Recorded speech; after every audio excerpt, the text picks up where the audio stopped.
5 hours. Someone else has said 8 hours. Someone has said 10 hours. What exactly do you do with your phone? Because if Muri spent 10 hours, I don't think he spent 10 hours calling people. Sindo, if someone like Damaris, who has just told us that 8 to 12 hours, she doesn't spend all the 8 to 12 hours just calling people. Something has caught her attention. Now, we're saying handling social media, Madam saying, checking on trends and research. That's true. Helen Karaja watching movies on TikTok is true. Especially TikTok is very, very nowadays. It's almost addictive. And getting updates on current affairs. Thank you, David Agoro. You see, those are the sincere answers that we get. TikTok, Instagram. That's true. That's where we spend days, hours, and so forth. Now, I want us to do a simple math. If you spend a minimum, and I want to give you a minimum of 6 hours in a day. In fact, a normal Kenyan spend 6 hours in a day in a phone or in her or his phone. 6 hours in a day. So you are not that like you are unique. Apana. People even spend 16 hours in a day with their phones. And how do they accumulate 16 hours in a day? You every some minutes you take your phone, you check some updates, you spend 2 hours in TikTok, another 1 hour in TikTok while traveling, while doing work, while in school. So you might find that 16 hours, accumulation of 16 hours in a day, you do spend. Now, if you spend such time, and of course, I believe you do spend your own resources. Ndio, hakuna mtu anakubaianga bundles, hakuna mtu anakulipianga wifi yenye install. Of course, it's your own resources. And more so, you bought this phone probably at a cost of 20,000. So you can imagine how much it drains on a daily basis. Now, that is the reality. And it's an issue globally. So sio sisi peke yetu. It's an issue that global, and utaona most of Americans how much time they spend in social media. So that's why the reason why I have asked you such a questions is why we didn't need this boot camp. Why we didn't need boot camp, and just to not to help us minimize the number of hours we spend in social media, but we do what?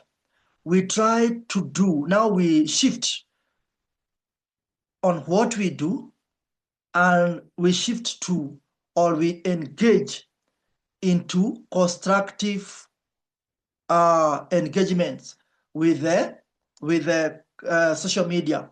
When I say constructive engagement with social media, it means it's helping you to grow.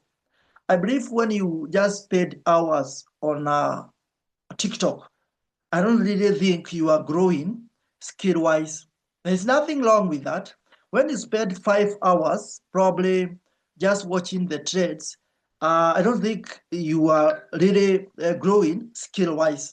So, but at the same time, I know you might be willing to do as to host a business or to do what we call SME, small medium enterprise. But where do you start? It's social media. Now, digital marketing basically means the act of promoting product or services by leveraging social media platforms. I'm just defining what we call digital marketing, the act of promoting product and all services by leveraging social media platforms. So what does that mean? You want to take advantage of social media to promote a product, a pair of shoe, to promote a pair of trousers you are selling. At the same time, to promote what? To promote a service. For example, you are a salonist, you are a chef, you are maybe good in baking, and so you want to promote that as a service. You are a plumber, you are an electrician. So that's why we are saying that digital marketing is the act of promoting product, ad, or services by taking advantage of social media platforms. And nowadays, marketing of products is 99% done online. Now, you need to discover how digital marketing is revolutionizing the way brands reach and engage with their audiences in our connected world. So we are now in a world whereby it's more than a global village. You can connect with someone in Kakamega and just make sales. You can just connect with someone in Europe and you just procure something. How do we buy things from Jumia? Yet this seller is in China. It's because of digital marketing, the act of promoting product and or services by leveraging social media platforms. And why social media? It's because that's what we have. Now, I want you to look at this picture. When you look at it, you'll see 92% daily online. Americans spend time on digital platform. This is just America, peke yake. 92% of Americans spend time online. And what about us Kenyans? It's maybe probably we are there. If you have a gadget, probably if you own a gadget in Kenya, 99% we spend our time in online. Now, when we talk of digital marketing, what does it do? What this digital marketing do, it harnesses the power of online channels. And when we talk of the power of online channels, it means the power of social media. Think of websites that we visit on a daily basis, social media platforms. When we talk of social media platforms, Instagram, TikTok, and so forth, then the search engines, SEO, the emails, email campaigns. Sahii ukifungua email sahii unapatanga email ya Facebook na Safaricom, unashangaa hawa watu walinijua aje. Are you together? Now, mobile apps. You have seen mobile apps doing what? Mobile app with some adverts, especially if you are a gamer. You'll always see some adverts there. As you try to play, then there's pop-up of some ads. Now, to promote product and services directed to the consumer. And who is the consumer here? The consumer is you. So that is the digital marketing we are talking about. Harnessing the power of online channels to promote product and services directed to the consumer.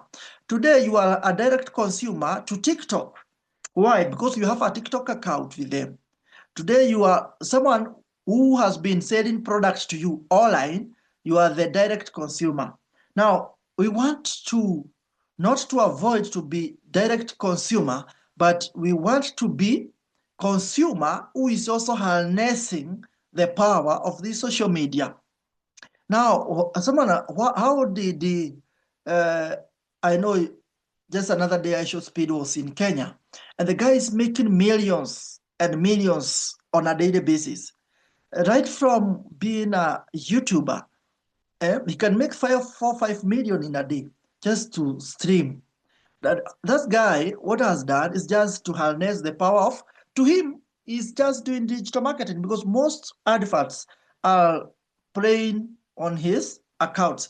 Now, in 1990 is when the internet emergency has evolved over the time. I don't want us to go there when the internet was innovated and so forth, but just look the number that is the number of hours spent online, the percentage of Americans they spend online, and then what is digital marketing, and the next thing, do I have such platforms, such social media platform in my phone? I think every Kenyans, once you buy the phone, the first thing to do ni nini? Inakuanga kuinstall TikTok, probably Instagram, probably Facebook, WhatsApp, and so forth. Those are the social media we are talking about. Now, Another thing is that people have shifted from traditional marketing to digital marketing. Now, traditional marketing simply means the broadcast media. For example, you want to use television, radio commercials reaching mass audience during prime time slots. So those might not be really traditional, but to some extent, there is traditional aspect there. Now think of print advertising, for example, in newspaper. Nowadays, who reads newspaper, by the way? Who reads newspaper? Even I don't buy newspaper, not that I cannot afford, but why? And I can get any updates on my phone.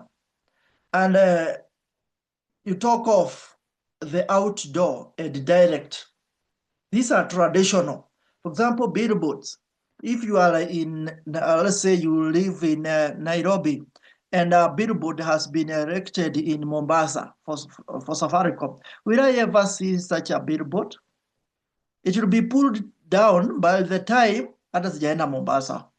If probably you are just, even you might be in Nairobi, you are living in, let's say, Rongai, but at the same time, a billboard has been erected along the Thika highway. You'll never see it because that is a traditional marketing. Think of a supermarket that has thousands and thousands of products. But this supermarket, you rarely visit the supermarket because ukishafanya shopping once, that's all. So that's what we are calling traditional marketing. Think of that woman who is doing salon at your doorstep, hapo tu area yenu. Yeye anakuanga tu anafungua anaweka billboard. That's what we are calling traditional marketing. And it has some disadvantages. One, restricted by geographic boundaries. Traditional marketing is really restricted by geographical boundaries. Like I want to focus on, maybe I'm selling a product in Nakuru. I am here in Kiambu. That means due for the restrictions of geographic, I might not be able to target Nakuru people because probably I am erecting the billboards. I have printouts, you know. I have probably some broadcast media, but Nakuru is a metropolitan. And so if I just place my advert in a radio stations, a local one, so and the other guy can't understand, so it means that is not effective. Then high production and placement cost. Yeah, how much does it cost Safaricom to put a billboard or any company to erect a billboard in Nairobi? They probably 500,000. They have to cost 500,000. But imagine spending 100,000 kwa social media kupush ad. Which one is more effective? Is it electing a billboard or just spending some money to push on a social media? Of course, the ad will pay more. Now, we are now looking why should we avoid the traditional marketing?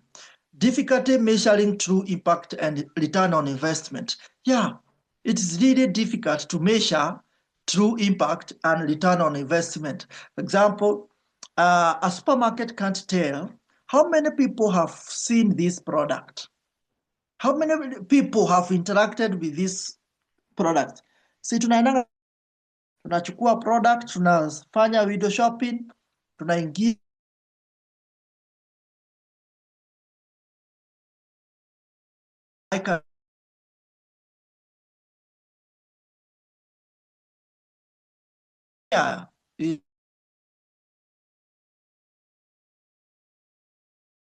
impact and return on investment, then you do what? You go home without even the owner knowing. Now, limited ability to target specific audience. Limited ability to target specific audience. So what does that mean? Imagine you are just selling women clothes. Women clothes. And then, of course, whom are you targeting? Is it men? Is it children? Is it women?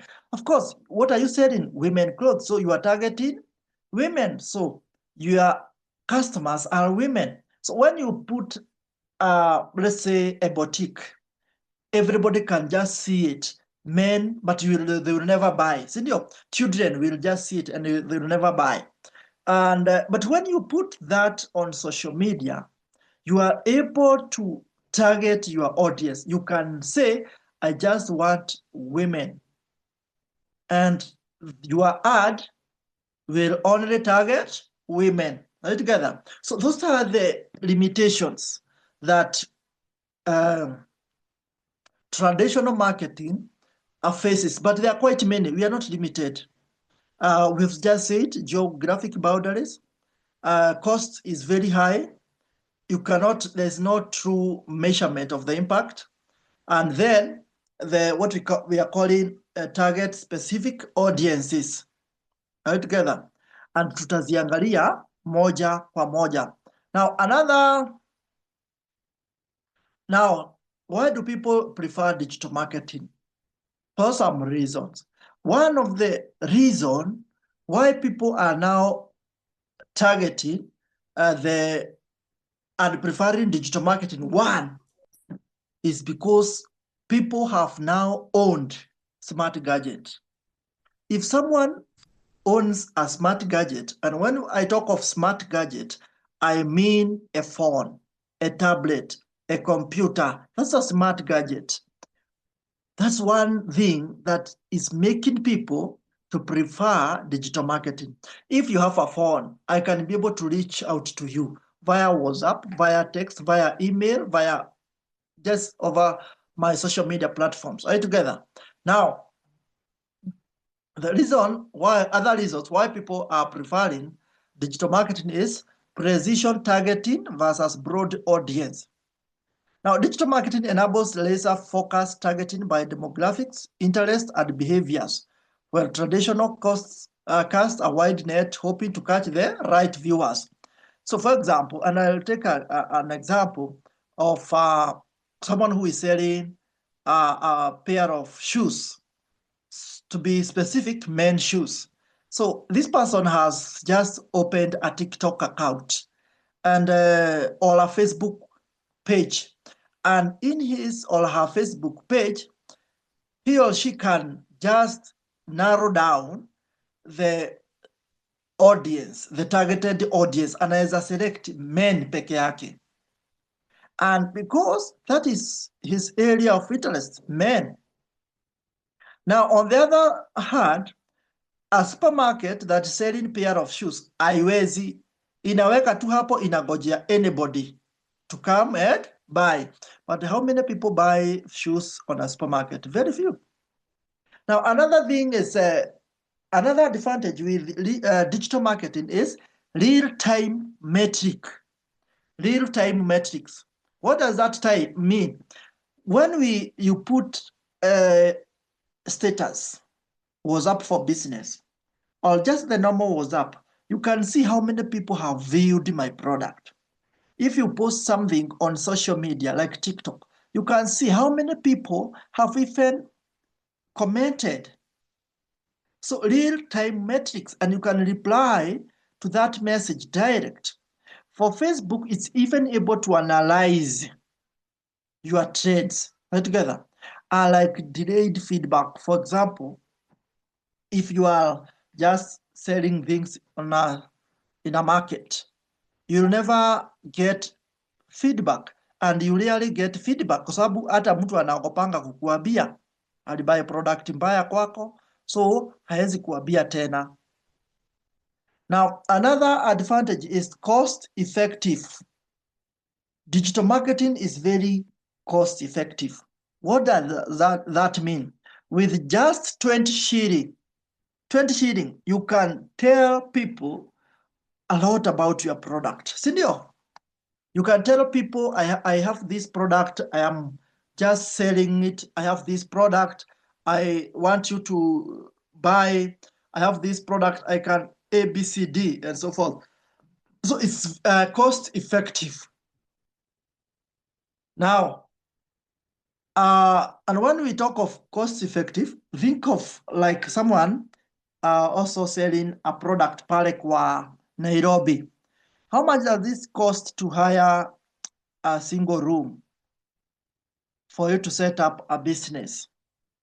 For you to set up a business. Probably, ukihesabu goodwill na nini, that's close to 2 to 300,000. But what if you just decided to market your product or service online? Probably hata 10,000 kumaliza itakuwa isha kurudishia customers. Now, with digital marketing, there is what we call two-way engagement. Two-way engagement. Digital fosters conversations through comments. So you are engaging on two ways. So through comments, shares, and direct messaging. Senior. So there is two-way conversations. You can just comment. Someone can comment on your product. Someone can share. I have seen people posting product and other people share that product on behalf of the whoever posted it.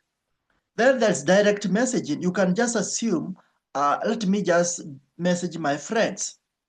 But traditional delivers messages without immediate audience response or interactions.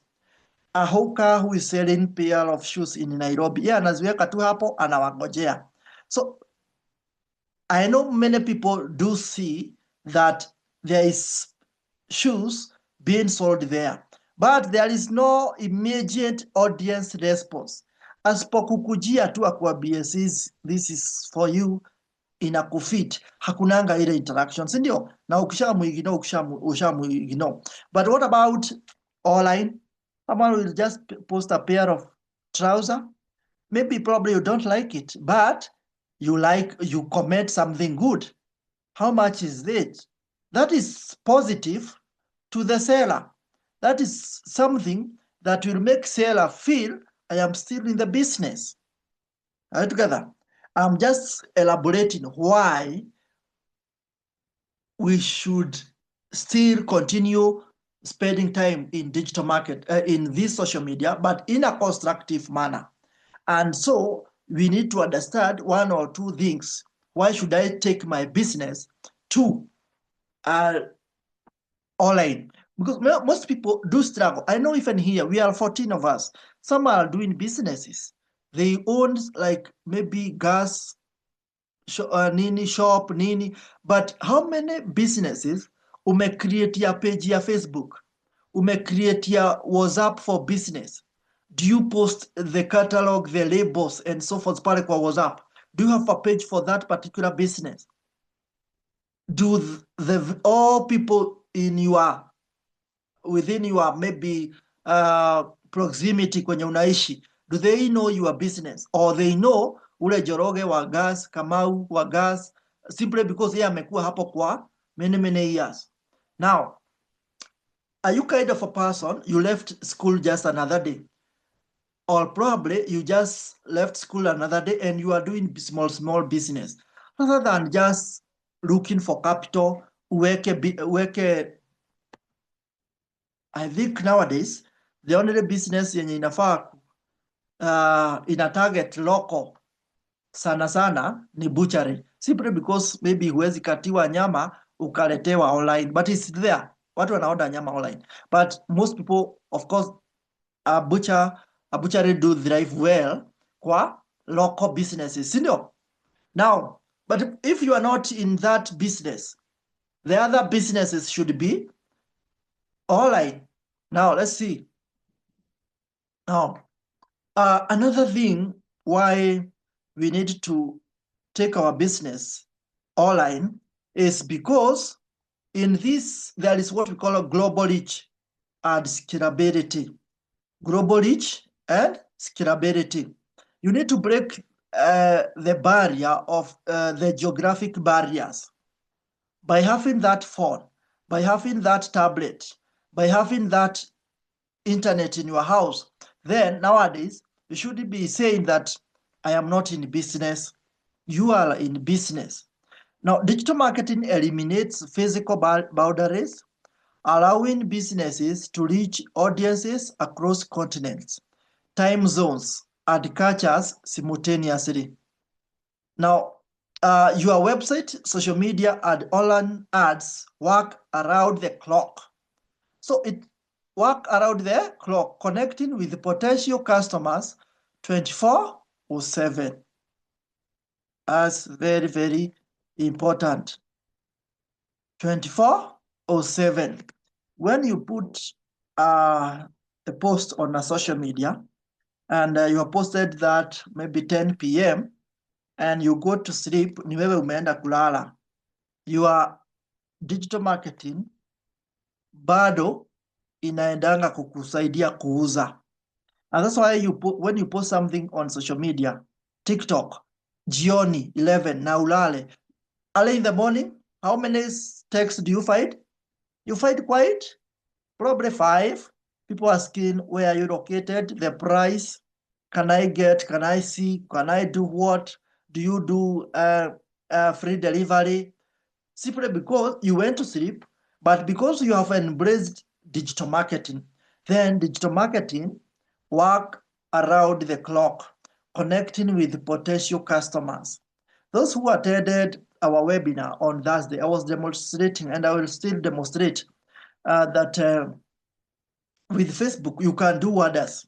Even with TikTok, even with Instagram, and talk of any other the social media platform like LinkedIn. Are you together? Now, whether you are a local startup or established enterprise, digital channels enable seamless scaling from neighborhood visibility to international presence. So I start by saying, whether you are a local startup probably umebuy hizo shoes. You have just left school another day. Na unajua ABCD and you don't have capital to hire maybe rentals kuweka hiyo biashara. So where do you start? You start right in your house. Unaweka nguo zako hapo, unazipiga picha, then unazipost. Nowadays watu wanachukua nyumba yao tu anaifanya boutique, then anaiplace online. So when you place an order, ndio anakuletea, simply because pale hakuna rent analipa, ni ile ya nyumba tu, hakuna ile kusumbuana na customers, hakuna fare anatumia, but at the same time ukisha place order, yeye anatoka kwa nyumba akijua nimekuletea hii order. Together. That's why we need to embrace digital marketing and always on presence. When you are running a business and you have admitted the fact that there's need to integrate your business with social media, there is what we call always on presence. Your digital storefront never crosses, serving global customers at any time. Imagine like a platform like Jumia, because that's still a website. Jumia, people place orders in the middle of the night. Mtu anaona ameamuka saa 7 ndio ana place order yake. So that's why we are talking about need to embrace digital marketing. Then another thing is scalable growth. Scalable growth. Expand from local to worldwide, reach by simply adjusting campaigns and parameters. So there's what we call scalable growth. There are people, mtu anakuja anaweka product zake. After getting the product, then this person gets so many orders, so he or she is able to do what? Is able to just expand the business. Like someone who probably alikuwa mahali fulani hawezi scale the business. So are we seeing now the need of us spending time on social media, but doing something constructive? Now, let's see what next. Now, we have talked of cost efficiency and flexibility. So, for example, we are talking of modest starting budgets. So you can launch effective campaigns with minimal investment at scale as you see results. For example, with Facebook, you can just do what? You can just make some sales with as little as 150. 150, and then you just sit down, we unangoja messages zifanya nini? Zirudi. Yeah, we will talk about drop shipping. Still part of marketing, and also a business that is driving well nowadays. And tutaiongelelea probably on Wednesday as we set the pace. Now, modest starting budgets. And nowadays, let me tell you one thing. Back then, I was just, I think 5-6 years down the line, I was just an intern in Nairobi. And I used to go to, I used to work at pale GPU. And there's one of my friend alikuwa anauza computers pale Ordination. And I used to go there, take some pictures, then just share them pale kwa mitandao, Facebook. You know, that time Facebook ilikuwa kusema sana, WhatsApp status and so forth. And in a week, I could make sales of 2 laptops. 2 laptops. Yeah, amenipea budget yake ya 25,000. But me, I could sell that laptop at maybe 28,000. All that, I could make clean 4-5,000 in a week. Na mimi niko intern pale. So it was easy for me to do what? It was easy for me to raise fare and so forth. But huyu mtu sasa alikuwa ananiuliza, how do I get customers so easy?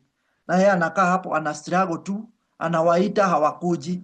Simply because probably yeye ana target the people who are just passing by kwa street. But me, I'm targeting the potential customers who are the parents. Now, another thing is dynamic adjustment. You can pause, modify, or expand campaigns instantly, unlike in other traditional.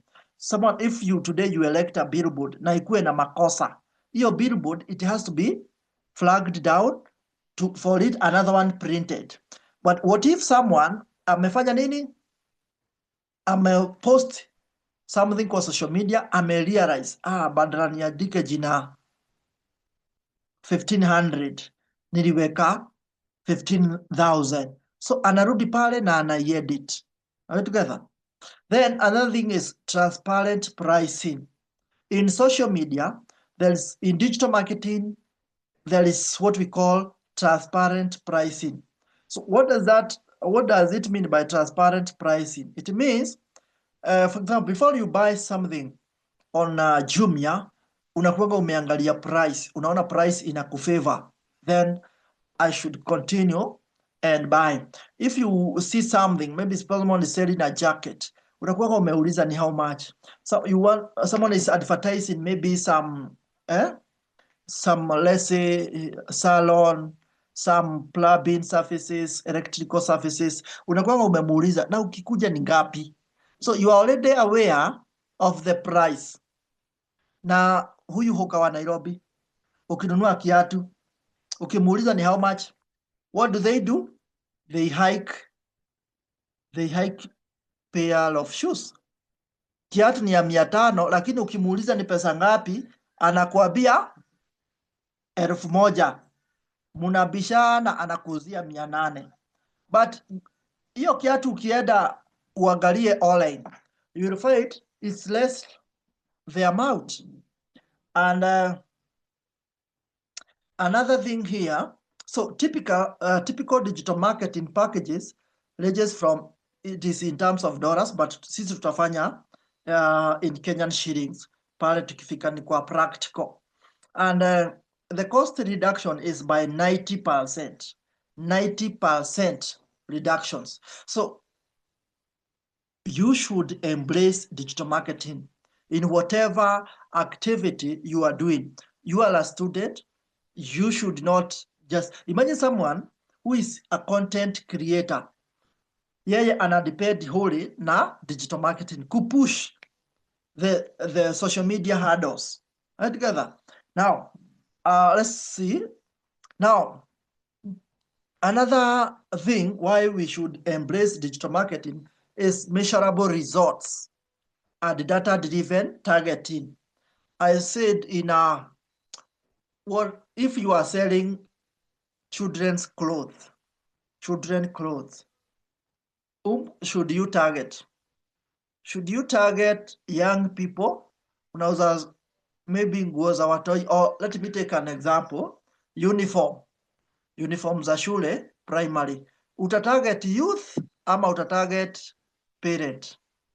Of course you target the parent. You don't need to target youth. Youth wako shule. So in these digital marketing platforms, social media platforms, there is the aspect of measurable results and data-driven targeting. So real-time analytics, you can monitor clicks, you can monitor impressions.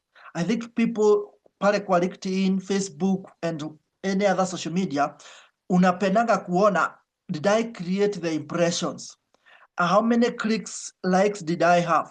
Sindio? Then another thing is audience insight. Understand customer demographics. Kuna customers, for example, if you are selling, kuna one thing that is really affecting the Uber people. And I have heard them saying, like Uber, app ya Uber, sana sana inatumikanga Muthaiga, Ruda, hivyo. Unasikia mwingine anasema, mimi ni Bolt, watu wa Muthaiga, Ruda hawatakagi Bolt. Bolt, mimi naitumianga sana Rongai. Hapo ndipo watu wana place orders sana. So what does that mean? It's because of audience insight. Understand customer demographics, the interest, behaviors, and so forth. Now, return on investment tracking. So, calculate exact return on investment for every campaign, channel, and creative element. I probably invested 1,000 in that ad. So how much am I getting in return? You need to optimize and so forth. So there's a lot to do. And we said, for the sake of those who are joining, digital marketing is the aspect of promoting product and or services by leveraging social media platforms. So when we talk of leveraging social media platforms, there are no other platforms ni zenye tuko nazo kwa simu. Are we together? And we are saying digital marketing, we should embrace digital marketing for some reasons. One, it is cost effective, very cheap. Two, I can be able to track what we call real-time analytics. Right together. It also saves time. Two, we have what we call global reach. You can reach people even in remote areas. So it's also what we call, it works 24-hour across the clock, around the clock. So you are not there for you to just continue advertising your product or services at 24 hours. You just post we unaenda zako. Now, but pia in digital marketing, when you get a message, usikose kureply. When you get a negative message, kindly, usikue Mkenya, usitusi mtu hapo kwa platform, hata kutoanisha product zako hazitakuwa zinapata mtu. Now, another advantage why we need social media is increased engagement and social currency. So two-way conversation, I said, that you can direct this, you can do what you call direct message. You can call this person, someone else can share your post on your behalf. So two-way conversations are like the traditional one. Then you get instant feedback. You can go viral Another day people were talking about cloud chasing, cloud chasing. So, hao watu walikuwa wanataka mtu anaenda viral. For example, most people wakifanya nini? Wakicome up na song mpya. Then ulikuwa unasikia Diana ameachana na nani?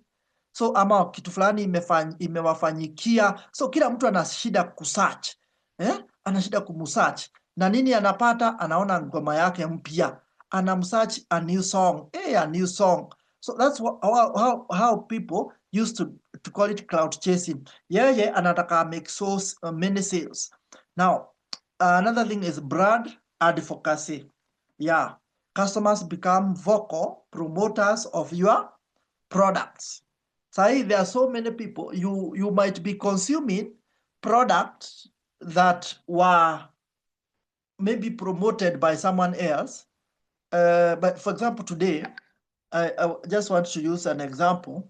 You will find, especially this, some people there's sometimes people bought G-Wagon.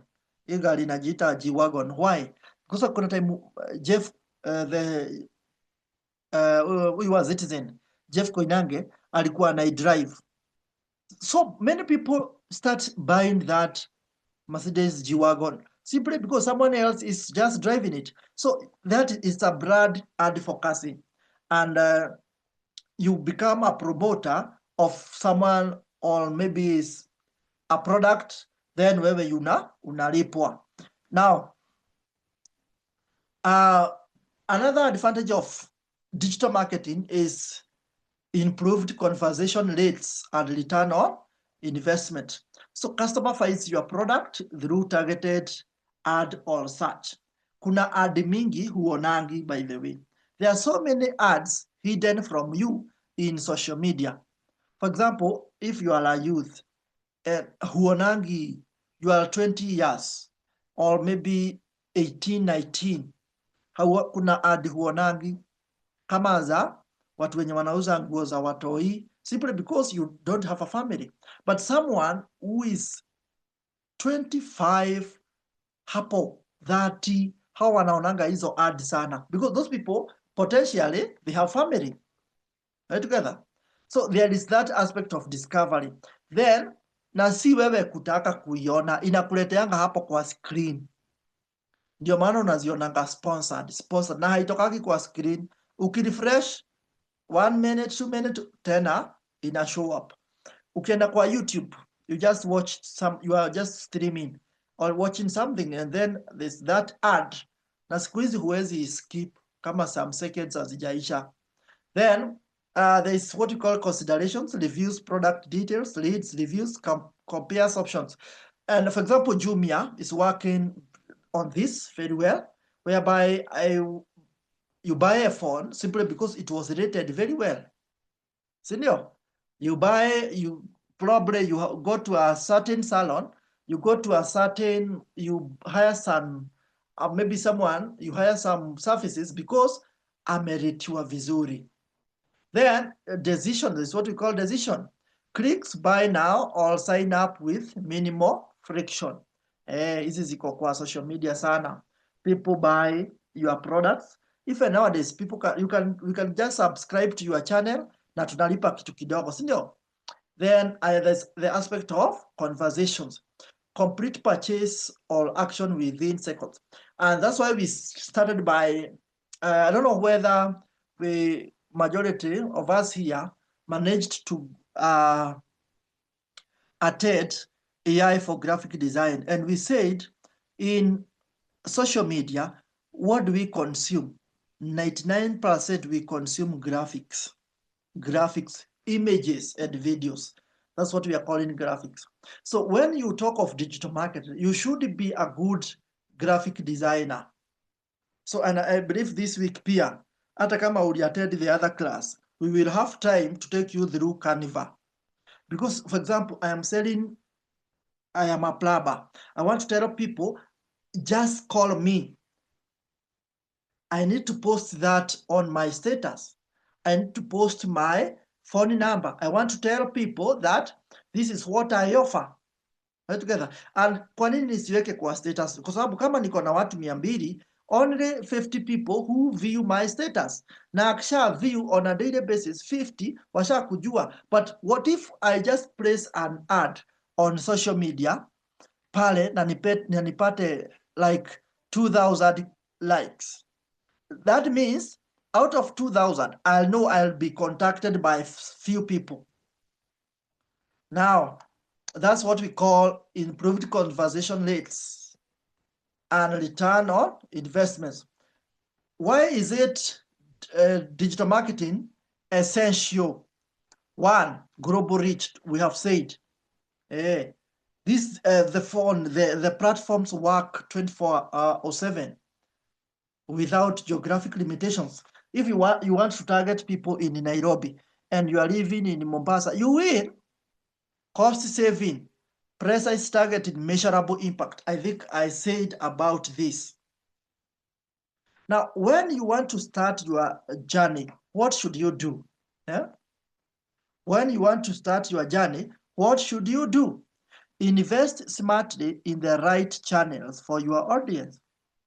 Invest smartly in the right channels for your audience. What does that mean? It means that all these platforms sio zote zitafanya kazi ya, for example, I just want to, why you should select your channel very well. You'll always find that TikTok 90% ni youth, sindio? Gen Z. And so if I'm selling youth clothes, I'll go for TikTok. If, for example, I am selling pieces of land, where should I advertise mashamba? Should I advertise mashamba kwa TikTok ama kwa Facebook na YouTube? You need to ask yourself that. Invest smartly in the right channel for your audience. There's a way Instagram behaves. Now, another thing is measure performance constantly with analytic tools. Yeah, measure performance constantly with analytical tools. So our work is just to understand how will I do analysis? I am selling these products, kweli inaonekana na watu ama ni mimi tu peke yangu naiona? So we will learn how to measure the performance. Then adapt quickly based on data and market changes. Yeah, you need to adapt quickly based on data and market channels. There are businesses that do shift. Probably today they were doing so well on a certain region, on a certain platforms. But after some time, they just shift. Now, another thing is you have to stay committed to continuous learning and optimization. Nobody was born knowing. I love putting it that way, that I wasn't born knowing everything. And if I was not born knowing everything, it means every day is a learning process. Every day is a learning. I have to learn something.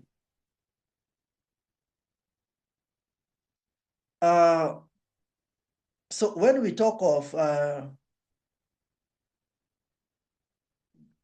digital marketing, and we have this phones with our self, and we have internet, we can access, we can afford it, that it means that we can do what? We can be good in digital marketing.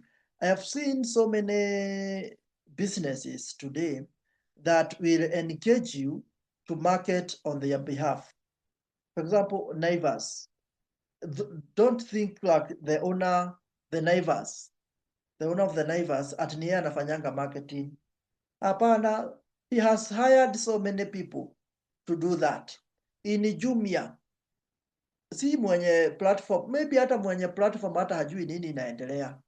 Yeye tu alisha create that platform na akaipeana, sasa ni collect revenue, but he has hired a group of young people somewhere who are rating, who are reviewing this platform. And in business, you have to be resilient. What does that mean? In digital market, you have to be resilient. Leo utapost. Ukisha post, then you will get what? You will get like 1 click. Tomorrow you post, you get 5. Another day you post, you get 20. And then over time, you will get, people will now like your brand. Are you together? So that's it about digital marketing. And just to, let me see whether, I think I've covered everything regarding digital marketing. But another thing that you also need to understand is that there are so many opportunities in these platforms. Like, for example, if I just click, let me log into my account, and I show you why you really needed this bootcamp. We are still setting the pace. I said today kutakuwa na a little bit of theory, ndio watu waelewe what does it mean by digital marketing, what, where, and what should I do with the already available resources. Because we have resources, Wakenya wako na resources, you have internet, and you do buy data bundles on a daily basis. So I want to share with you why you should master digital marketing. And as far as we are just delivering on our side, you also need to do what? To do some more and more research. We say that we cannot be able to cover everything in a week. Sindio? And I just want to show you something here. Why you, here we have it. Something here. Yeah, this is just the Upwork account where you can just, so if I come here, find work, and then scroll down here, and I want to search what exactly digital market. After tu kazi ya digital marketing, we will have time to go through this. Digital marketing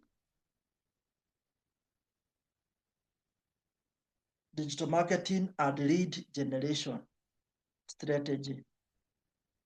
Digital marketing and lead generation strategy. You see, this, we said you only bid for zenye zimelipwa. So let me just payment verified. Let me just click that payment verified. So naona zenye payment zime-verify. So we need digital marketing assistant. This was posted today. Digital marketing assistants paying $7 to $10. And wanahitaji nini? Social media marketing. Lazima ukuwe unaelewa internet, Facebook, Instagram, TikTok, LinkedIn. Hakuna kitu yenye iko outside this. Then another thing is digital marketing manager, growth marketer, and so forth. So you can see them here. Ziko hapa zimejaa. Unaona? So digital marketing expert, blah, blah, and so forth. So we will not dwell so much into this. Hii ni siku ingine, tutakuja tufanya nini? What we call bidding. But there is where you can go and invest that skill for you to earn a living. Now, we talked of digital marketing, and according to our timetable, we were to do orientation, then I do introduction to digital marketing, and I have done so. Now, When we talk of social media growth and engagement strategies, before we talk of strategies, content planning, branding, and audience, so forth, we need to set our social media accounts into professional. So I'll just go to the normal account that you know, that is the Facebook. Goes to Facebook and so graphic design and sorry, the Facebook, and I think I had shared this last week, but since half of the members never attended that webinar, so here we have it. This is just the normal account, and this being the normal account, we say that one thing that you should make sure is that you don't have friends, you have followers. And how do you set up uh, followers, or how do you convert friends into followers? And I'll be very practical. Go to your account, the normal Facebook, and sorry, allow me, this is just a page, so let me go to the normal account. So this is the account that we are talking about, and this is how it looks like. This is how it looks like, and it's about data analysis, and the institution is Roshan Data Institute, and you can see it was was recently, it was launched recently, so na imemanage kupata 1.6k followers na haijakaa more than a month, but it has been able to harness 1.6 followers. How was it possible? And for your Facebook account, probably hapa ndipo umejipost ama umepost, then hapa unaona friends. Now first thing, we are no longer interested with friends. So why? Because Meta have realized that it's time to do business, and because it's time to do business, so what do?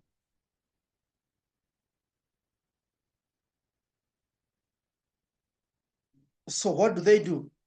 They just make sure that you are able to convert friends into followers. So unaona vile iko hapa. So there are 3 clicks here. These 3 clicks, we have 3 clicks here. So click, you will see add story, view as search, blah blah. Ebu angalia hapo chini. We have what we call turn professional mode off. So for example, if I turn off, you'll see I have an ad, but it's okay. Let me turn it off. Utaona if it's now refreshing, unaona wamekuwa friends. So if your Facebook account iko hivi, you are not embracing digital marketing. How should I make these followers to friends to followers?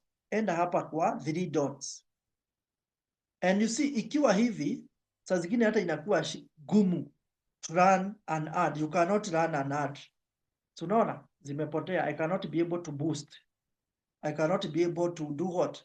To place an ad. But if I just turn my page, my account, and this is the normal account, I click here, then turn, where is it?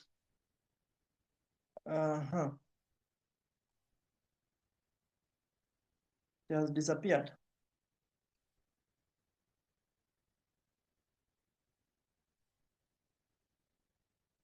Let's see.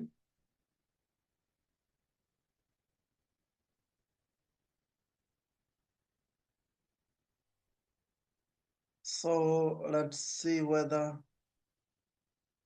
I'll be able to get it back. Anyway, it may just disappear, but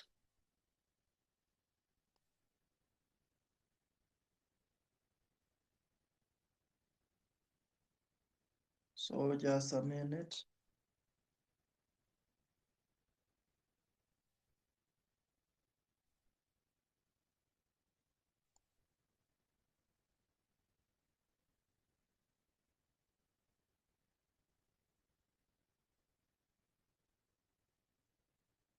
Okay, for you, just come here where we have the three dots.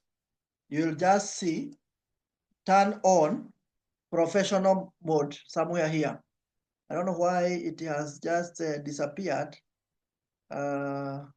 It shouldn't have disappeared. So just a minute. I see. So this is about verification. I did not want to come to this.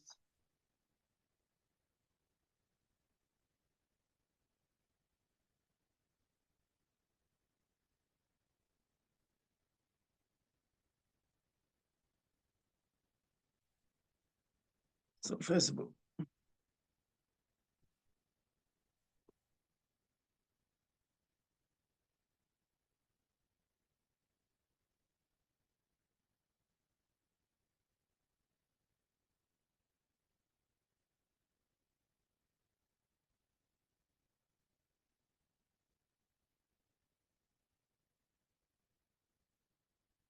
If it is under somewhere here.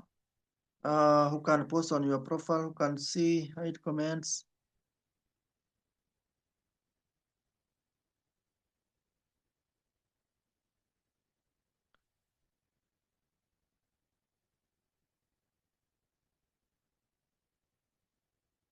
Anyway, I will work on that later. So, but when you click to the three, when you click to the three dots, you'll be able to see turn on professional mode. Sijui kwenye hiyo imepotea, but I'll be able to find it and work on it later. But there is something that I really wanted to share. So let me see whether I can just log in using the another account.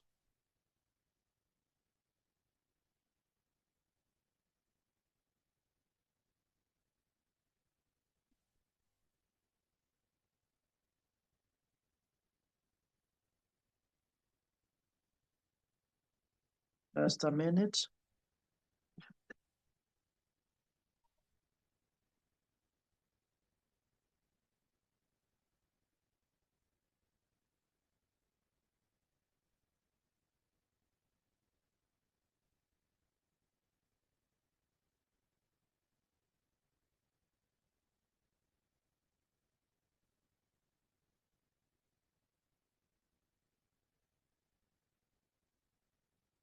I wanted us to do a little bit of practical. So this is the account we are talking about. Now this is the normal account, you know. You see, this is the number of followers that I have. And now these followers, it means that nikitaka, if I had friends, ningekuja tu hapa kwa three dots, nifanye nini? Kuna hii turn off and professional mode. Sitaki ku turn off, isibehave kama hiyo ingine. So when I turn off, watarudi to friends. Over the time, then nitawarudi, hiyo nitawork on.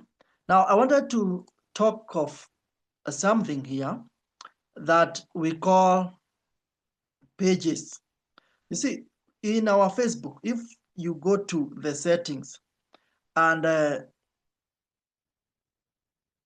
when you go to settings, you can be able to create a page. And these pages is where now we do real businesses.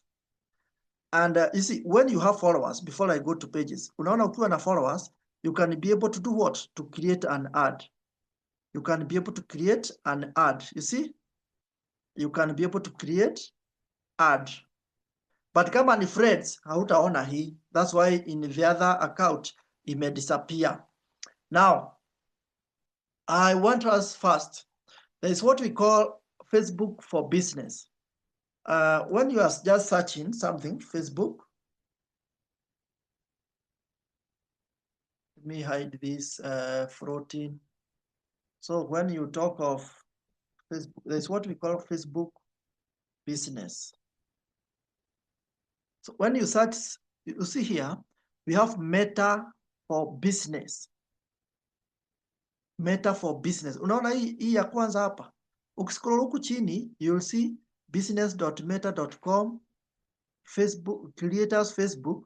There is what the first one says, this link here, business.facebook.com. This one, this link here. This is where now we are supposed to create our account from. If I may share that on so business.facebook.com. So when I click at it, let me click that link.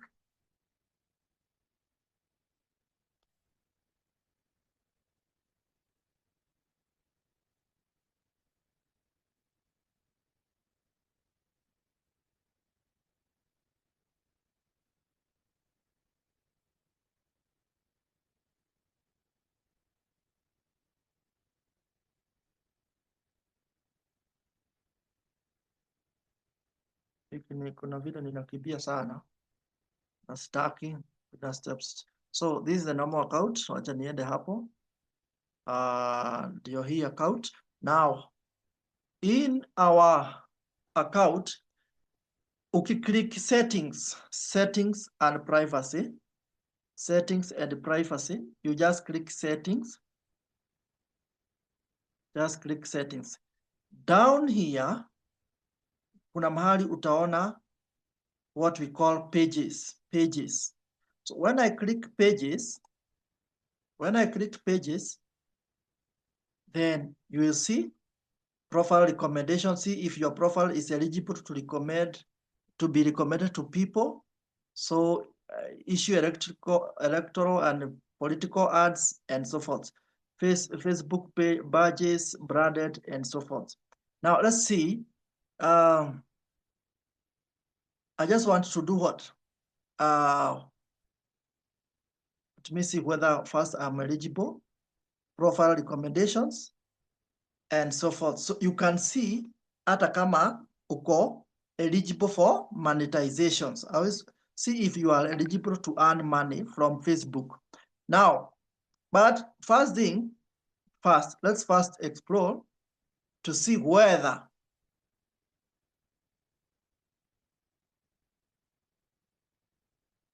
so it's not really what I wanted.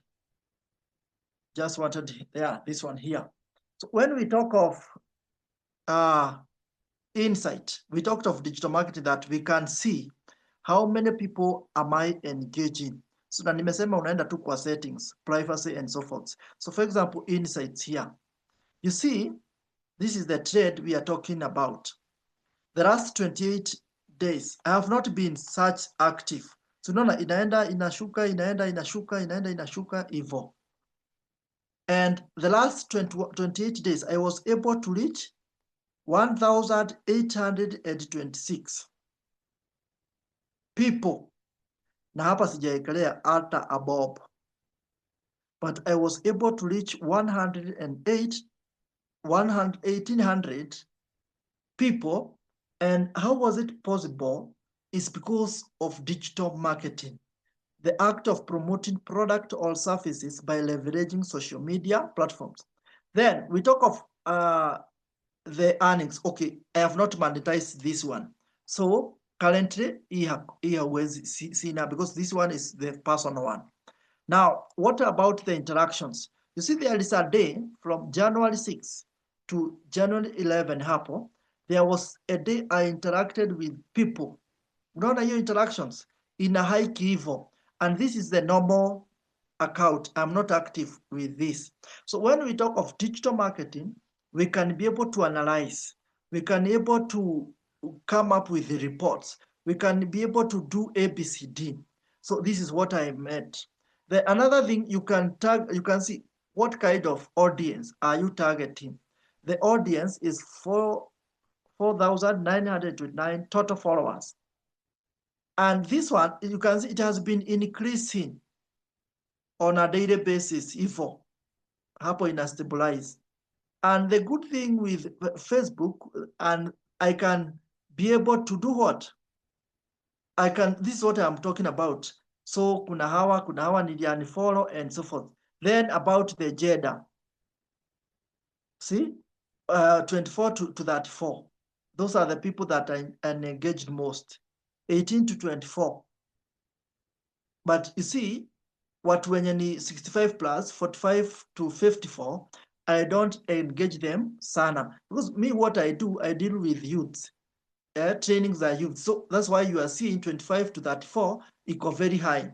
So now when you are targeting, you are learning, let's say you are selling pieces of land. Hauwezi target hauwezi target watu wa 18 to 24. Probably I would have focused sana na 35, 44, 44, 45, 54, hivyo. Because those are the potential people. So country, you can see, have been engaging sana sana na watu wa Kenya, Ethiopia, Qatar and Uganda. Right together. Tutakuja kuona baadaye why is it important for me to focus on the geographical and topography of a certain place. Then the cities, you can see Nairobi and so forth. What was my interest with the Kakamega Western Province, Kenya? Probably I was maybe promoting an event in Kakamega, whereas mimi nikiwa tu hapa Nairobi. And you saw this is what we are calling instant data metrics. Right together. So this is just one account, the Facebook account. Now, I'll do briefly on leo sitaongelelea pages, so but I just want to do something here. Sitaongelelea pages inataka time yake kivyake. Kesho tuta create page or the day after tomorrow. But I would like us first, tomorrow we handle graphics, ndio by Wednesday tukue tuko na vitu za kupost, because haufai kujipost we mwenyewe. You are advertising clothes, you are advertising like unless you are advertising surfaces kama plumbing, electrical, that's when you can post yourself sana sana. But if you are promoting a piece of land, let the poster speak on your behalf. For example, I'll share, and this is an example. This poster communicated on our behalf. The people that I had here, I had close to that. I never contacted them directly. They just saw this poster, but this poster was communicating on my behalf. How? It had all the surfaces, the number, the register, and the payment details, and so forth. So now I want us to learn how to create an ad first. And when we talk of creating an ad, we talk of now we want to narrow down to the people we are targeting. So for example, let's say I deal with, so what should I do? Let's say I want to promote this. I want to promote this AI for design, AI for graphic design, and here you will learn Adobe, Canva design, and so forth. Na nimeipost. You see, it will have few interactions, few engagements, no impressions. But when I create an ad, this one is restricted, also sad. So sad. So let's see whether we can. This one cannot create an ad, and I really wanted to create an ad.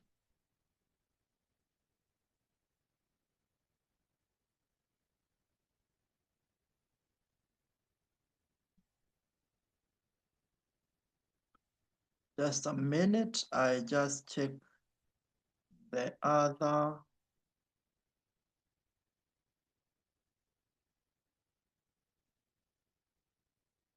Whether I can.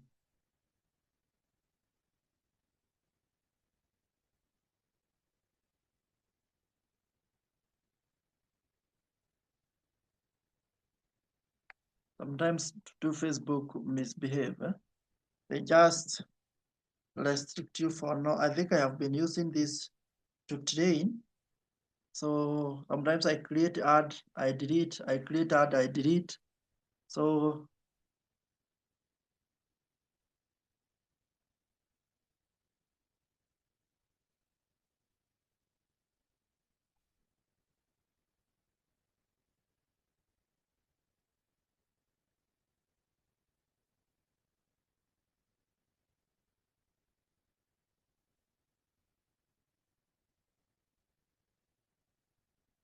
I think I'm stuck somewhere there in between, because without doing that, we cannot be able to proceed. But just a minute. If it will not work, we shall just switch to something else lenye mtu ameuliza hapo ili tufanye kesho. Someone has asked a very important questions hapo on how to, and I think for the sake of time, that's what we should handle, because na vile Facebook wana misbehave kidogo.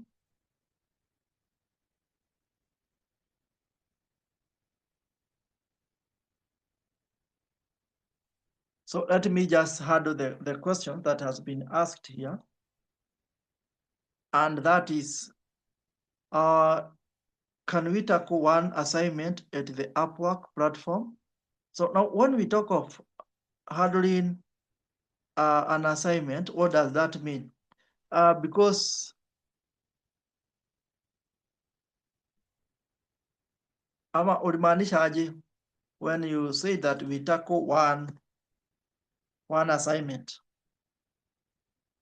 Okay, maybe time ya tunaweza handle vizuri is probably after you have done one or two projects. For example, ukikuja hapa, let me see, yeah, this is my account, and nimeenda hapa kwa just find work, just click find work. I am here as a virtual assistant, but I also do other things. Then I look for digital marketing. Look for digital marketing. So then we look for I know hapa niko faster, but ni huyo nilikuwa nataka kujibu. So when you talk of we handle, so what actually happens, ukitafuta search, for example, digital marketing assistance, you need to click that. You need to click that digital marketing assistance. Then you go through the job description. We are seeking a reliable digital marketing assistant to enhance our online presence. Responsibilities include managing social media platforms like Instagram. So that is the work of social media manager. Just to manage social media platforms like Instagram, TikTok, and Facebook. Are you together? Then creating content using Canva. You see? So that's why we say we must learn how to use Canva. How to use Canva. Now, creating content using Canva and performing basic SEO tasks. So we cannot, or you cannot be good in digital marketing kama hujui Canva. Na kama pia you have not studied these platforms on how to do analytics, how to do ABCD, and so forth. Now, you will also assist with publishing blog posts on WordPress and organizing landing pages. WordPress, kazi na website development. Now, the role requires strong Canva skills, experience with multiple social media platforms. Now, leave alone WordPress. You will not be, or you, at some point, You will not understand 99%. Hautaelewa 99%. Hapana. Yeah, everything. Actually, you will find that you only understood like 80%. You have never interacted with probably WordPress. But that does not mean usibidie hii kazi. Now, the role requires strong canvas skills, experience with multiple social media platforms, and a basic understanding of SEO. Good written English and familiarity with tools like what? Meta Business Suite are essentials. When we talk of Meta Business Suite are essential, ni kama buffer, metricool, just to be able to plan your content. There is somewhere we shall learn about content planning. Okay, tutafanya Canva, tutafanya, don't worry. Tutafanya Canva. I'm just showcasing why you really need to understand digital marketing. And in digital marketing, what do people consume? People consume graphics. Hakuna mtu kwa Facebook hapa unasomanga page moja ama mbili. You always find yourself in TikTok. Why? TikTok inatumianga videos. Vile imedevelopiwa, ime-optimize graphics sana in terms of videos. And that's why you find yourself spending hours and hours kwa TikTok. So, the role requires you to understand multiple social media platforms and a basic understanding of SEO, good written English, and familiar tools like I have just said. Then you need, it's a part-time opportunity for 5 to 10 hours per week. But how much is paying? It's paying $7 to $10 per hour. So, for example, if you work for 10 hours, it means you multiply by 8, that is $80. That's close to 9,000 a week. Right together. The project is ongoing. Now, the skills needed is social media marketing, Facebook, Instagram, TikTok, LinkedIn, WordPress. Right together. And that's why today I wanted us to start with Facebook, but ni kama inakata, we will have to shift to another. So, but you need to understand this. So if you, I know young people hawako kwa Facebook, but if you want to reach out to potential customers, 90% wako kwa Facebook. Why? Facebook ni wazazi wetu. Facebook ni people who are in serious business already. Sindio? Sini watu wenye wako kwa biashara. Very serious, doing business, very serious. Now, when we talk of Instagram, how many followers do you have? TikTok, how many followers do you have? LinkedIn, the same. Have you connected with the people, a large pool of people? That's the questions. And I want to challenge you that every time you woke up in the morning, especially in TikTok, in Instagram, in Facebook, request for people to follow you. Right together. And how do I make people to follow me? Just being active. Usikuwe na Facebook hapo, you don't post. Hata heli, you just blog about nature. You better even blog about maybe like people who are just blogging another day about ISO speed. Na account zao zimepata followers. Right together. So don't have an account ya TikTok and it's just dormant. You don't post, neither do you tell people what do you do. I'm just showing you why it's important to have this social media account. If this, we are invited for interview, first thing they'll need to see is how many followers do you have. Hata heli ukuwe na hao 1,000, 2,000, unaweza jitetea, rather than being invited and you only have 100, 200 followers in your social media. And you know, in this social media, you will get someone with 200,000. 200,000 followers. Hao ni wengi sana. Na una compete na yeye for the same job. Now, the tools that you need: Canva, WordPress, Meta Business Suite.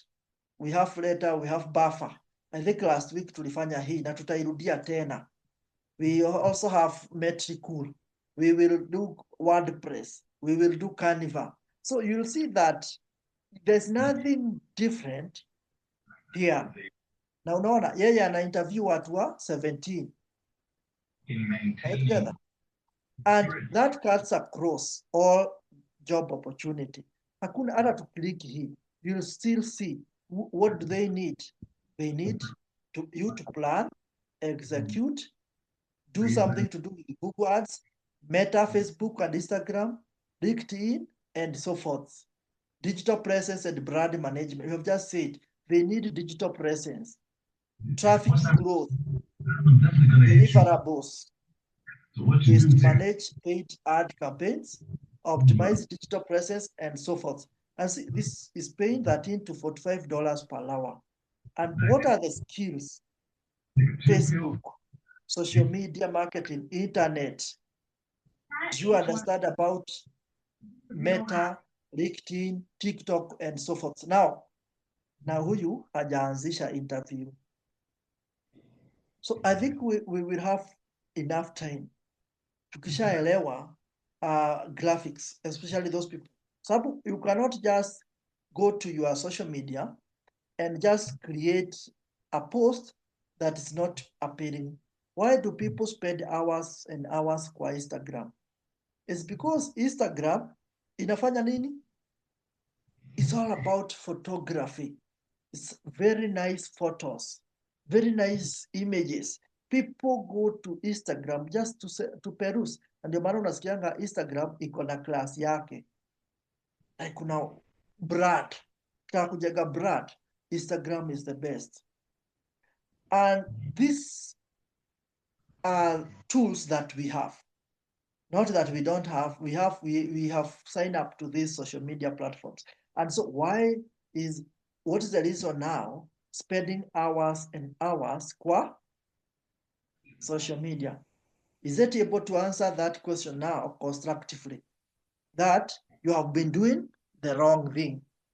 Sindio, I have also been doing probably the wrong thing. I'm not exclusive. I'm not exempted from that because I have a smartphone. I do spend time on social media. Now, since we are done with the annotations and insight, I just want to show you one of the sites, because you must understand how to create these images, very nice images for people to see what kind of product you are marketing. And I'll just start by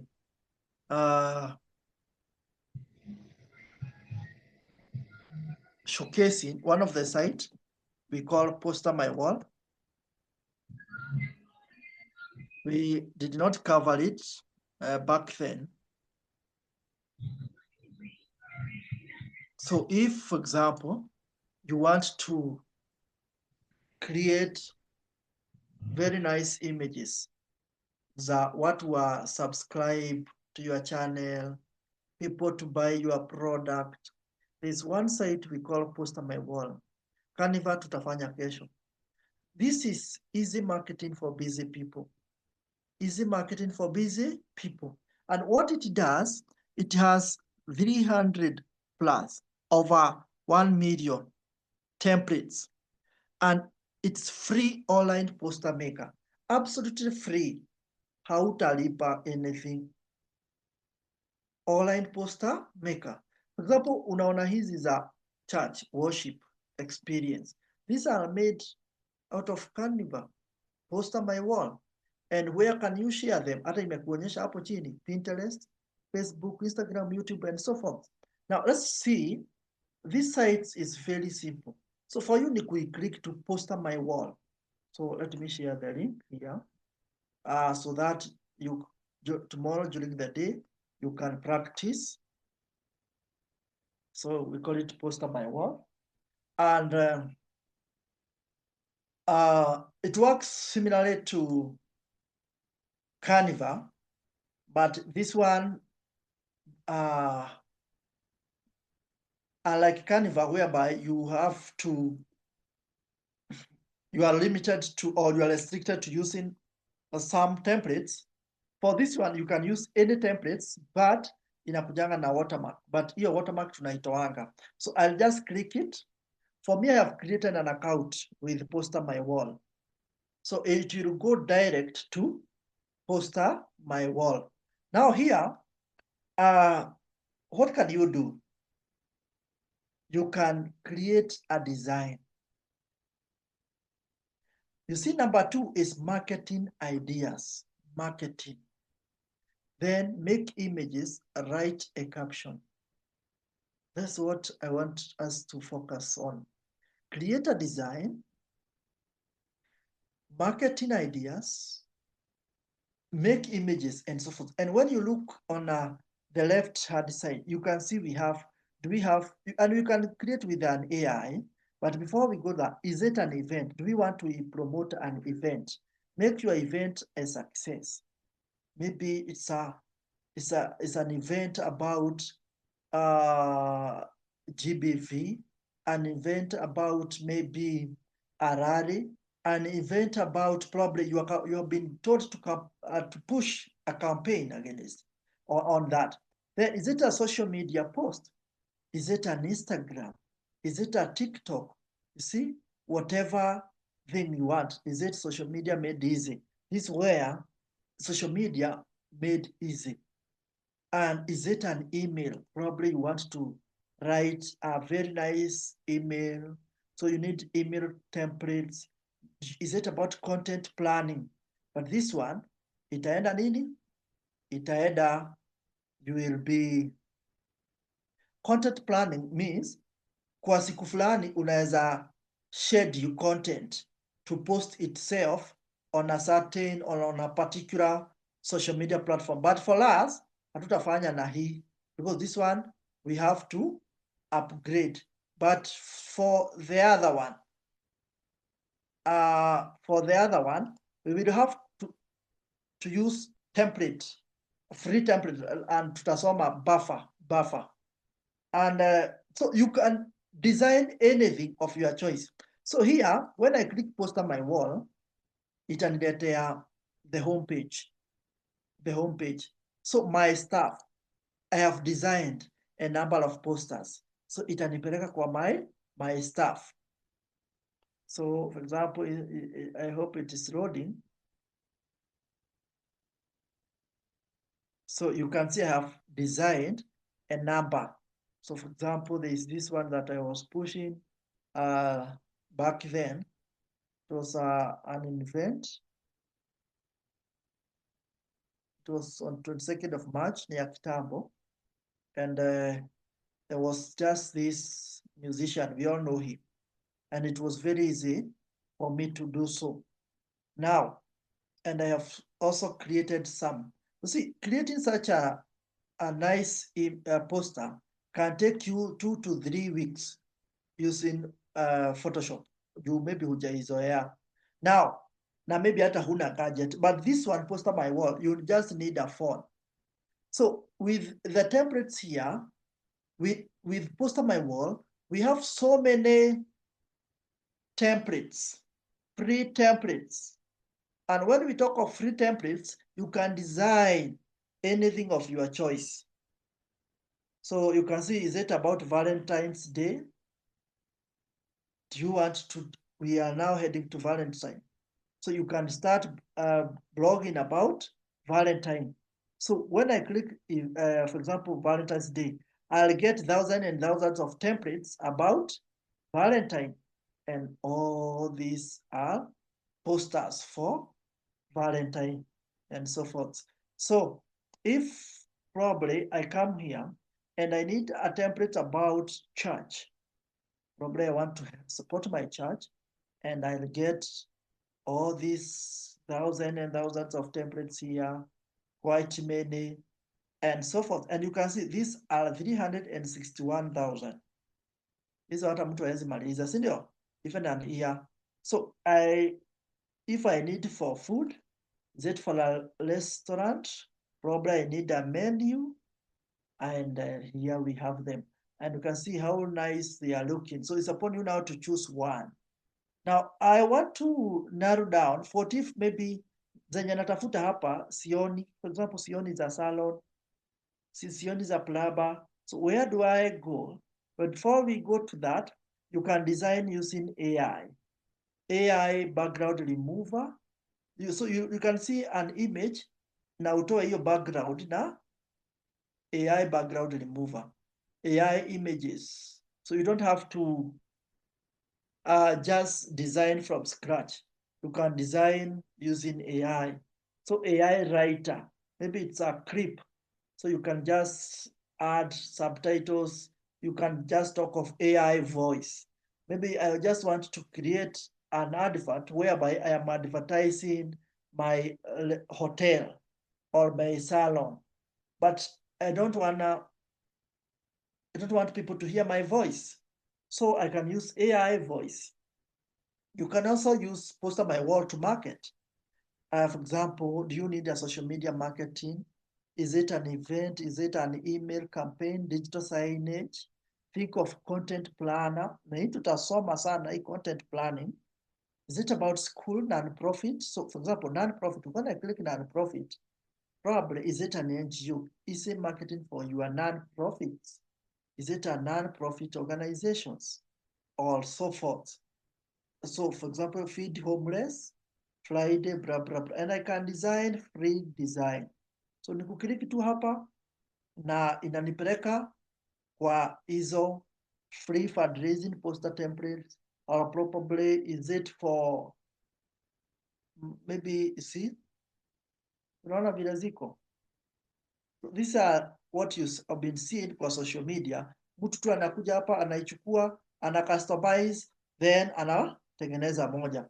Then resources here. You can resize, you can AI background remover. I think I have talked about. Now let's see. Let's assume I want to create a page whereby mini plumber. I just want to select it as it is. Wewe unaweza chagua ingine. Probably you just want people, or just tell people that you are an electrician. But for me, I'll just choose a plumber. You can design you are a salonist. So how do I now after? And it's always advisable you create an account. You sign up. Usi click then fail to create an account. Reason being, if you fail to create an account with them, with the account, ukicreate for example a poster, si ati ni vibaya, hapana, it is allowed, but there is one problem, and the problem is your poster will not be saved. Are we together? Now, acha sasa ni, I'll just search, for example, salon. I've just searched as it sound. So salon, see? Example, we have this Masses Beauty Salon. We have this one, Natural Beauty. See how nice they are?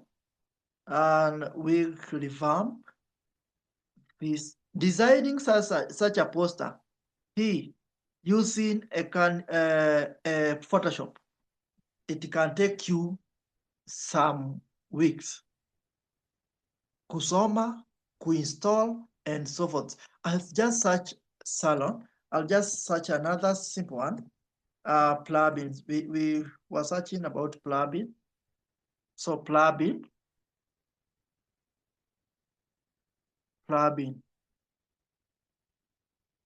Electrician services, you see, professional plugin, and so forth. Now I just want to take one poster, we do edit, and which one should I take? Okay, another thing with poster my wall, icon video. You see, like this one is a clip. This person is just doing what? Fixing a kind of a pipe. This one is also another one. But for me, first, I need is a poster. So I'll not go for a video first. Eda kwa poster. Just need a poster. Poster.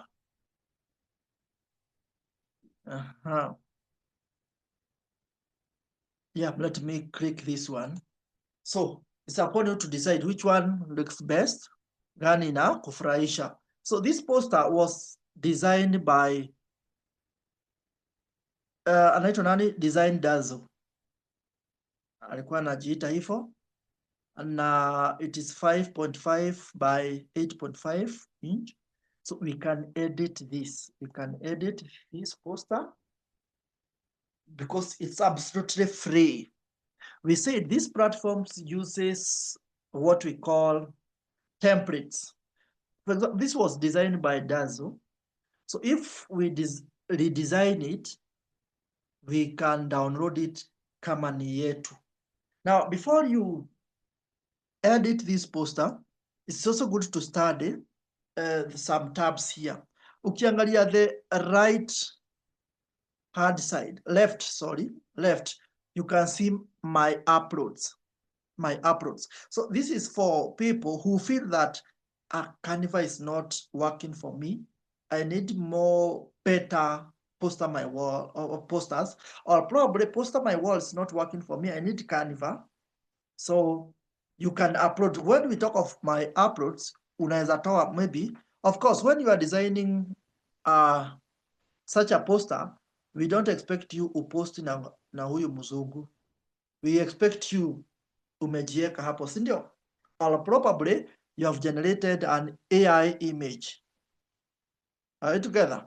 So what shall I do here is, if I want to upload images, I'll just click my uploads, then utaziona hapa. Whatever, anything that I want to update, everything here, ziko hapa. Like hizi ni zenye mimi nimeupload. But for you, of course, utaenda kwa my uploads, itakupeleka kwa computer. So unaona inanipeleka kwa computer. Yes. But this, for templates, maybe I'm not happy with that template. If I'm not happy with that template, naweza kuja hapa nitafute ingine. Naweza kuja hapo nitafute. Unaona inaniletea zingine. So if I'm not happy with this, so I can just switch which one do I want. So templates. Another thing is we talk of media. Kunaonanga pale follow us at. So you want to use this icon. You want to explain about Facebook location. EV. This is the location. You want to use, maybe we are alive. You want to tell people to go live. You want to tell people about anything. This is how you do. For example, I can just select this one, then add. You see, inakuja hapo. This one here. I can also delete and probably select another media. Then nikuje hapa juu. Probably nichague gani? Nichague kama hii. Then add. See, hii inaonyesha location. Si ndio ndivyo inakuanga? So that is about the icons and so forth. Media. And you can add shapes. Si lazima. Maybe probably you want a circle. Probably you want a sticker. Stickers like this one. Probably easy. You saw them over the Christmas holiday. Zilikuwa mingi. Then when we talk of icons, this is our social media. Videos. Talk of videos. Maybe you are talking about nature. And so I just want to start with this about audio. You want, as people review that poster, they be listening to a music. So that's it. Now, the other thing is about text. And this text, maybe probably nataka kuweka jina hapa somewhere here. So nitafanya nini? Nita add a plain text and you can add fancy text. For example, when we talk of text, so you can see here, I can be able to type any text like qualified. So let me just change the text to this, ya watu waone. So niweke white so that people can be able to see. So you see, and probably make it blue, but tutafanya pamoja tu, don't worry. But you see, I am able to type here a name like qualified. How was it possible? Because I have text here and I can add fancy. Fancy ni yenye iko na graffiti, na tulisema hii is not for us all. Qualified. Kwa sababu gani? Hawezi kuwa okay. Kama hii, people can read this one, si ndio? People are able to read this one, but wazazi wetu saa zingine kusoma yeye atastruggle, si ndio? Yeye atastruggle, so usitumie a lot of fancy text. Are you together? Then another thing, unaangalia hiyo poster iko na colors gani. Unaona, every time you select a poster inakuonyeshanga the dominant color. For example, this one we have black, blue, I think kind of orange evil. Are you together? Those are the dominant colors. Usikuje hapa ukaweka yellow. That does not make sense. Then the other thing is about AI. If you feel like you don't really need to create from scratch, you can use AI images. Now, allow us to edit this a little bit before time. We say that when you are creating an image, any graphic, create with one mindset that this image will be communicating on your behalf. All right, together. That this image will be communicating on my behalf. It will become, we said digital marketing, these platforms works around the clock, 24/7. So there at some point I'll not be online. So this poster will always be online. So I need online presence. So what should I do? One, you need do a business like a professional. How? By having business name. Usifanye business na jina yako ati watu wanakujua Njoroge. Have a business name. And how do I have a business name first? Kwanza nita design logo. And you can design logo using even Canva. Hata hapa tugesearch logo, you could have seen them. So many. Are you together? So for example, was if nikuje hapa kwa templates. So let me media. Let me go to media. Then nikuje hapa kwa all. Then nitafute plugin. I just search plugin. Nione kama nitapata shape or logo yenye tunaweza tumia. But ukitumia logo moja, be persistent with it. So hapa hakuna logo. So logo, let me be specific. So for example, here we don't have so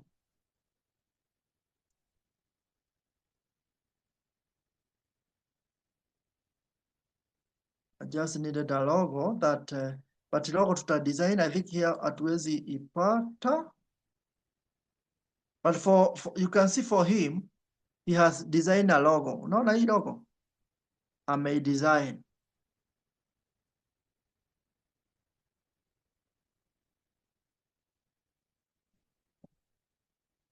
So yeah, we shall share the recorded video, don't worry. So this is the logo. So for you, take time and design a logo. Probably we shall design one if time will allow. Then the other thing, usifanye business bila jina.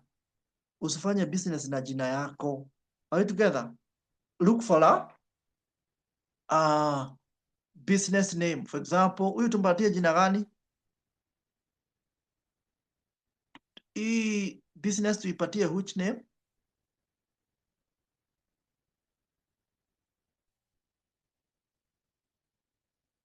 So for example, you can call it Ardhi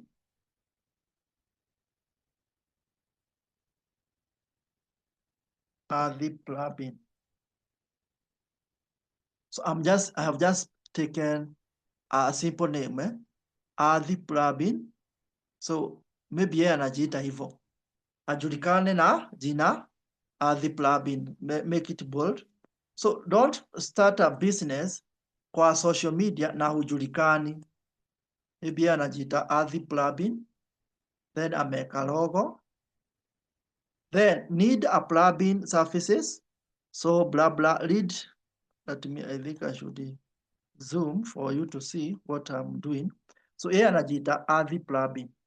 So kama wewe usijiite ati Wajiro salon, look for a business, maybe say Spotless salon, Spotless beauty, hivyo. Then these posters zinakujanga na majina hapa that we don't understand. So make sure this is where you put your script. No, for example, need a plugin services. Do not hesitate to reach out to the qualified plumber available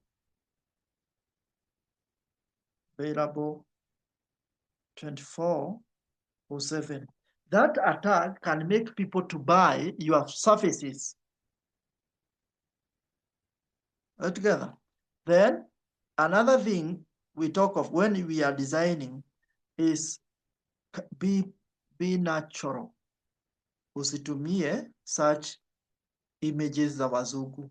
We are not discriminating them, but you be natural, like be authentic, utumie yako. So hapo tutaenda kwa my uploads, then we upload our images. So nitatafuta images yangu hapa. So for example, let's say sijui nitafute jamaa mgani hapa, plumber. Plumber siwezi jiweka plumber na tai. So I'll just look for a guy, yeah, who looks like a plumber. So you have to be keen. Usiweke someone with a tie then unamuita. So let me just pick this lady here, this gentleman. So this is the plumber that we are looking for, a qualified plumber. So this is him here. See, at least huyu anakaa plumber, si ndio? And yeye anajiita Ardhi plugin. Then amejiweka hapo. Then hizi images you need to change them. Pia we said ukue natural tu, unazifuta, unaenda kwa my uploads. You better even pick an image, yeah. So for example, which one? So a plumber anakuaga na tools, ndio? So you better even pick this one. So kuna hizi tools uziweke hapo ndani.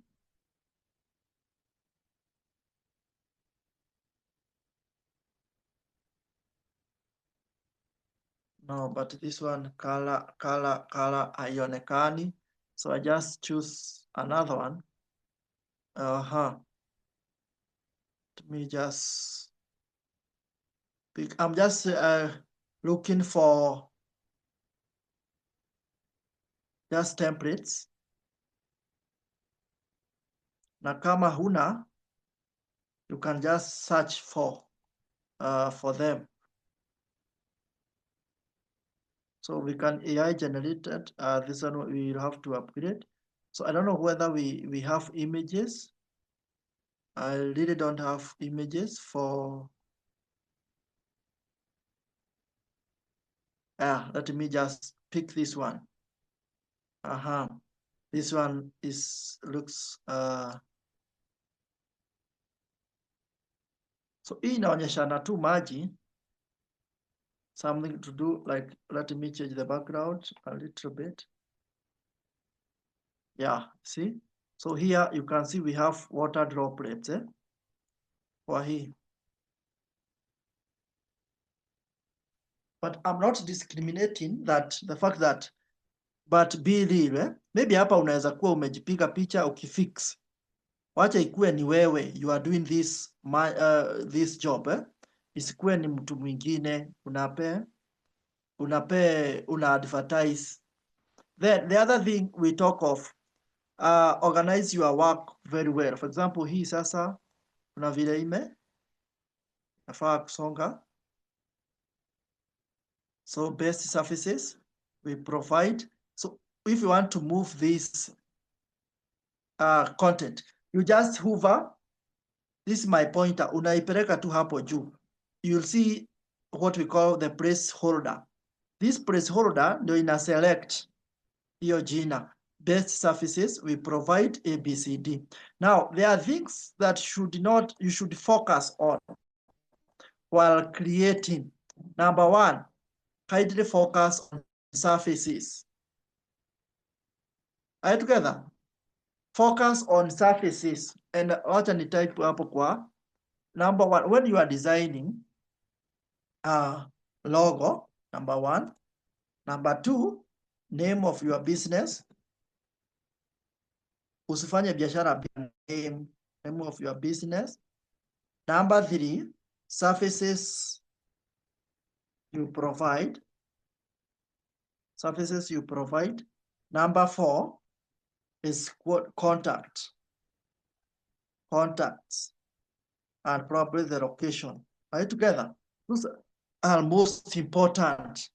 For example, ukiangalia huyu ana installation, maintenance, repairs, plumbing, electricals. So this person probably anafanya hadi electricals, but kama wewe umefanya plumbing, so electrical store, unless you know someone. Unajua kuna watu wenye wanashikananga wawili, mtu wa plumber na electrician, then you are good, because ukipata order ya plumbing, you will contact an electrician to do ABCD if there is some work needed. Then drywall, painting, carpentry, tiling, and so forth. So the same here. For me to change this, I'll just click. Now, I just do edit. For example, installation. Maybe ningekuja niitoe, nifanye, niandike piping, and so forth. Another thing is the contact. Weka contact ya biashara. Usiweke ile namba yako ya kawaida yenye unapigiangwa na kila mtu. Look for a number whereby it is dedicated to that. 0790171131. Imagine now sharing this number to Facebook, to TikTok, to Instagram, to LinkedIn, and so forth. How many calls will I be getting? I'll be getting 15 to 50 calls a day. Na unajua Wakenya ni wale, hata maybe saa zingine atakupigia tu akusalimie, akuulize wewe ni plumber? Yes. Oh, hivyo tu ndivyo alikuwa anataka kujua. So you better look for a dedicated phone, SIM card, specifically to do what? To do digital marketing. When doing digital marketing, usiende na ile simu yako ya kawaida, na usitumie Airtel. Si ati nachukia Airtel, but to some areas there is no network. Maybe umeenda job mahali and someone has been calling you, come and I give you some work, na wewe umetumia Airtel, na ukienda some regions network inapotea. So what do you expect? People will just start dating you vibaya, si ndio? Sisi ni Wakenya, najua hata hapa kuna mtu amewahi rate mtu vibaya kwa sababu you received some maybe the surfaces that you wanted hazikuwa the exact. So now after you are done with this, you just click share. You can share with your colleague, or you can just download, or you can publish. For example, this was designed by me, Duncan. So when I publish, someone else can use this poster kama yake. Are you seeing why it was easy for us to use This initially it was designed by anaitwa designer Daz. Now when we publish itakuwa Duncan. But for us we want just to download, so allow us to download.